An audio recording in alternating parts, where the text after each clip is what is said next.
798km, 한국의 휴전선보다 2배 이상 긴 이 선은 100년 넘게 갈등을 품어온 태국과 캄보디아의 국경선입니다. 사실 이런 일은 이곳만의 이야기가 아닙니다. 아프리카의 수단과 남수단, 중동의 이스라엘과 팔레스타인, 남아시아의 인도와 파키스탄, 모두 한때 서구 열강이 그어놓은 선 위에서 갈등을 겪고 있죠. 역사학자들은 이걸 제국의 선이라 부르기도 합니다. 태국은 식민지가 된 적은 없지만 국경 문제만큼은 프랑스와의 협상이 불가피했습니다. 당시 캄보디아는 프랑스의 지배를 받고 있었기 때문이죠. 태국과 캄보디아는 같은 대륙 같은 지역에 있지만 세계에서 바라보는 위치는 전혀 다릅니다. 경제적으로 보면 태국의 GDP는 약 5,462억 달러인데 반해 캄보디아는 약 498억 달러 수준입니다. 그 차이가 무려 11배가 넘습니다. 경제력만큼이나 군사력에서도 격차는 확연합니다. 병력의 규모, 무기의 체계, 국방의 예산 등 모든 지표에서 태국이 앞서 있죠.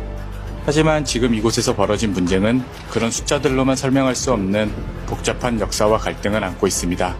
국경선은 1904년, 1907년 프랑스와 맺은 조약을 근거로 합니다. 기준은 명확했습니다. 산맥의 능선, 빗물이 갈라지는 경계, 즉 분수령, 자연이 만든 선을 따라 국경을 나누자고 약속했죠. 문제는 프랑스가 지도를 제작하면서 시작됩니다. 당시 프랑스 측이 만든 브록 지도는 애초에 합의했던 분수령 경계가 정확히 그려져 있지 않았습니다. 가장 대표적인 분쟁 지점은 파눔동락 산맥 일대 프레아 비히어 사원 주변입니다. 태국은 조약 원문대로 산맥을 기준으로 국경을 정해야 한다고 주장했지만 캄보디아는 프랑스가 제작한 지도를 근거로 해석했습니다. 근거로 삼은 문서가 서로 다르니 100년간 주장이 어긋날 수밖에 없었죠. 오랜 분쟁의 역사 속에서도 적대만 있던 것은 아닙니다. 1970년대와 80년대 캄보디아는 폴포트 정권 아래 킬링필드라 불리는 참혹한 내전을 겪었습니다. 수많은 캄보디아인들이 목숨을 걸고 국경을 넘어 태국으로 향했습니다. 당시 태국은 국제사회와 함께 30만 명이 넘는 캄보디아 난민들에게 식량과 의약품, 교육, 그리고 보금자리를 제공했습니다.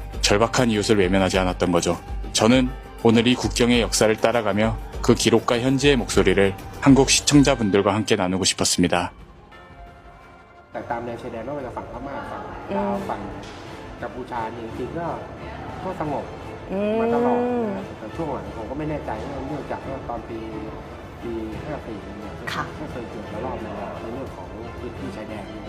แต่ตอนหลังเราก็ต้องมาดูในส่วนของสายน้ำใช่ไหมใช่ค่ะอะไรยังไงแล้วก็จะเป็นของประเทศนั้นแต่ทุกอย่างมันเปลี่ยนไปเนื่องจากว่า ใช่เพราะว่าธรรมชาติก็มันเปลี่ยนไปใช่ไหมคะ การลบเปลี่ยนไปยุคโทรกรก็เปลี่ยนไปสมัยก่อนเขมรไม่ได้มีมากมายตอนหลัง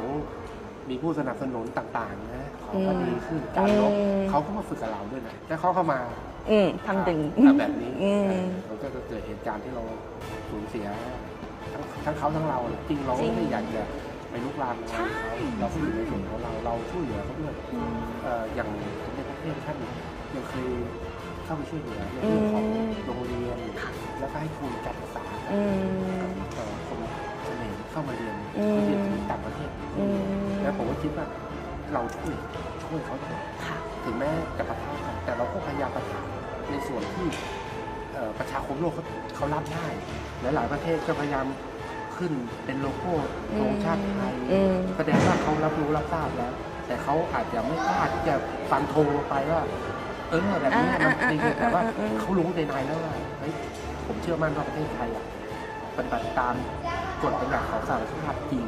มันก็สุขใจเลยว่าหลายคนหลายชาติเขาเข้าใจเราแต่ทั้งที่เรายังประชาสัมพันธ์น้อยในเรื่องของการบอกกล่าวให้ชาวต่างชาติเขารู้เขาสัมผัสได้ว่าคนไทยเราไม่รู้เราปกป้องแต่เราไม่รู้จิมินเป็นตัวแทนทั้งเกาหลีแล้วก็ผู้ติดตามของหนูด้วยว่าแบบขอบคุณทุกคนที่ช่วยเหลือพวกเราด้วยนะคะขอบคุณมากเลยขอบคุณมากเช่นกันที่ช่วยกันส่งกำลังใจให้ทหารแล้วก็ตำรวจแนวหน้า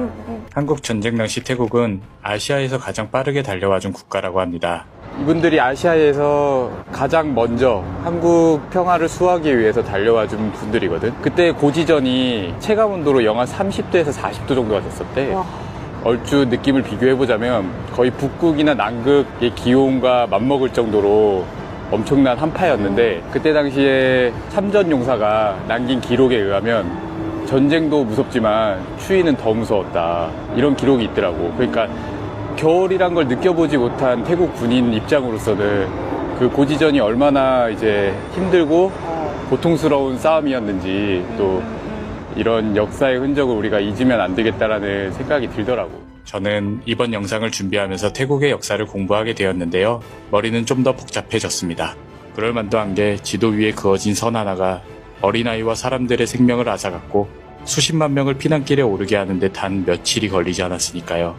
정작 그 선을 그은 프랑스는 이곳에 있지도 않았고 남아있던 사람들만 피해를 입은 겁니다. 어떤 역사학자가 한 말이 기억나는데 영국과 프랑스가 전 세계에 남긴 문제들이 지금도 각 나라를 괴롭히고 있다 라고 합니다. 조금은 거친 표현이지만 생각해보면 틀린 말도 아닙니다. 누가 맞고 누가 틀렸다. 솔직히 아직도 완전히 이해하긴 어렵습니다. 저는 그냥 그곳을 여행하다 만났던 동네 사람들이 무사했으면 좋겠다라는 생각만 들었습니다. 이곳을 잘 모르는 한국 사람들에겐 태국의 역사까지 깊이 이해해달라는 건 어쩌면 무리일지도 모릅니다. 그냥 이 국경도 한국처럼 아픈 선이구나. 그 정도로만 기억해준다면 괜찮을 것 같습니다. 그걸로도 이 국경 마을엔 작은 힘이 되지 않을까요?